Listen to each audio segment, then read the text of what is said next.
Hello everyone, আসসালামু আলাইকুম। কেমন আছো তোমরা সবাই? আমি আলহামদুলিল্লাহ ভালো আছি। আজকে আমরা যাচ্ছি একটা জায়গায় ঘুরতে না বেড়াতে ঠিক জানি না, তবে ঘোরার মতো একটা জায়গা। এত সুন্দর একটা জায়গা আমি আগে বুঝতে পারিনি। আমার ভিডিও করার একদম ইচ্ছা ছিল না, তবে আমি রাস্তায় গিয়ে আমি আয়রার একটু ভিডিও নিয়েছিলাম নর্মালি এমনিতেই। তারপর আমরা যখন যাওয়া শুরু করলাম, প্রায় অনেকটা যাওয়ার পরে হঠাৎ করে এই রাস্তার দৃশ্য বা এই চারপাশটা দেখে আমার হঠাৎ করে ভিডিও করার কথা মনে পড়লো যে আমি কেন ভিডিও করছি না। এত সুন্দর একটা জায়গা, সত্যি ভিডিও করার জন্য না। এই জায়গাটা আমার পার্সোনালি এত বেশি পছন্দ হয়েছে, আমি এটা বলে বোঝাতে পারবো না। আমি যদি আগে জানতাম যে জায়গাটা এত সুন্দর, অনেকদিন ধরে আমাদের যাওয়ার প্ল্যান ছিল। কাদের বাড়িতে যাচ্ছি, কেন যাচ্ছি সেটা একটু পরে বলতেছি। আপনারা একটু এই দৃশ্যগুলো উপভোগ করেন। কি সুন্দর একটা জায়গা, চারপাশে পানি, মাঝখানে রাস্তা। এত সুন্দর জায়গা। আমি ভ্যানে করে যাচ্ছিলাম দেখে হয়তো একটু নড়াচড়া করছিল ভিডিওটা, তবে ভিউ জাস্ট ওয়াও।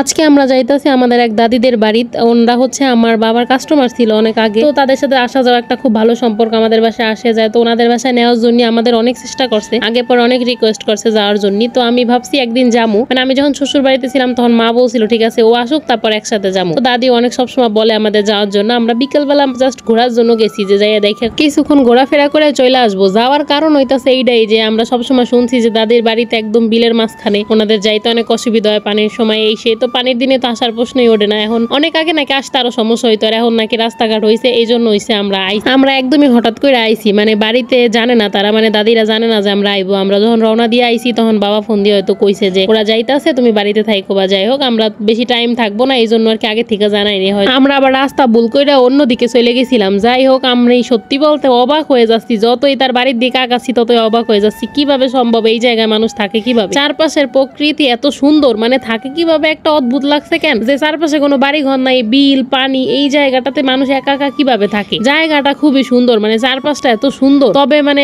থাকাটা অদ্ভুত। মানে কিভাবে থাকে, ভয় করে না, চারপাশে কোনো লোকজন নাই, কেমন সারাক্ষণ একা একা থাকতে হয় না, এরকম একটা অবস্থা। ওই জন্য একটু খারাপ লাগতেছিল, তবে মানে পরিবেশটা দেখে এত ভালো লাগতেছিল, মানে ভাষায় প্রকাশ করতে পারতেছি না। আপনারা দেখলে হয়তো বুঝতে পারবেন যে চারপাশের পরিবেশটা কত সুন্দর। এত সুন্দর জায়গায় ঘন্টার পর ঘন্টা, দিনের পর দিন থাইকে দিন রাত পার করে দেয়া যায়। যাই হোক, আমরা আসার সাথে সাথে আমাদের হচ্ছে দাদি ওয়েলকাম ড্রিঙ্ক দিয়ে দিল, মনে হয় দোকান থেকে কিনাই না রাখছে। যখন বাবা ফোন দিছিল যে আমরা আইতাছি, এদিকে আমাদের মুড়ি মাখাই দিল, আমরা এগুলা খাইলাম। দাদি তো বিশাল খুশি আমরা আইছি। সত্যি বলতাছে যে কেন ও টাইমে আইছে, আমরা বিকেলবেলা গেছিলাম, বলতাছে সকালে আইবা, সারাদিন থাকবা, কিন্তু অনেক বেশি খুশি হয়েছে আমাদের দেখা। তো জবা ফুল, তাই না? মরিচ গাছ হয়েছে দেখো কত। এটা কুসুর, চিকন চিকন কুসুর। সেদিন মাকসুদ দাদা পাঠাইছিল আমার জন্য, অনেক মোটা। সাথী দেখো, উপরের দিক তাকাও, কত সুপারি হয়েছে দেখছো? তোমার সুপারি হয়েছে দেখছো? উনি দেখে নাই ওনার বাড়ি। কি সুন্দর সুপারি গাছ, আর কত সুপারি হয়েছে দেখো। এগুলো পাকছে, যেটি কিন্তু পাকছে পুরো পুরো থইলসও পাইকে গেছে, নামায় না কিনলে। উনি তো এই বেচ্চাও বড় লোক হয়ে যাবে, কি কও? অনেক সুপারি গাছ। নারকেল গাছে নারকেল ধরছে, ওই যে ডাব হয়েছে, লাল লাল ডাব হয়। আমার খালি কথা হয়েছে বাড়িটা হলো দারুণ জায়গায়। ঠিক একটু সমস্যা তো হয় ওনাকে, তাই না? এই যে বসার জন্য টি বানাইছে দেখো, ভালো সুন্দর। বাড়িটা কোথায় একটু দেখাই, কোন প্লেসে। এই দেখো, মানে এই দিকটা পুরো মানে ঘের ঘের কয় তো এগুলারে। হ্যাঁ, তারপর এই দিকে পুরো ঘের, এই এরিয়ায় কোনো বাড়িঘর নেই। আমরা এত দূর রাস্তা দিয়ে আইছি, কত দূর না? তারপর আবার এই দিকেও কোনো বাড়িঘর নেই। ওই যে একটা ঘেরের মানে ঘেরের জন্য মনে একটা ঘর করছে, কেউ হয়তো থাকে। বাপরে, অবশ্য কারেন্ট আছে দেখছো? একদিক দিয়ে সুবিধা যে কারেন্ট আছে। সেই সুন্দর জায়গাটা যেমন সুন্দর দেখতে, বাতাসও সেই, কিন্তু ওনাকে একটু বাজার ঘাটে যাইতে প্রবলেম হয়, তাই না? আর সব অনেক ভালো লাগছে। উফ, এখানে সারাদিন বয়ে থাকলে শান্তি আর শান্তি। কাশফুলে যাবা? ওই যে কাশফুল, চলো যাই, বেশি দূর না, চলো যাই। ও এই সাথে ওই যে অনেকগুলা, দেখো, চলো চলো চলো।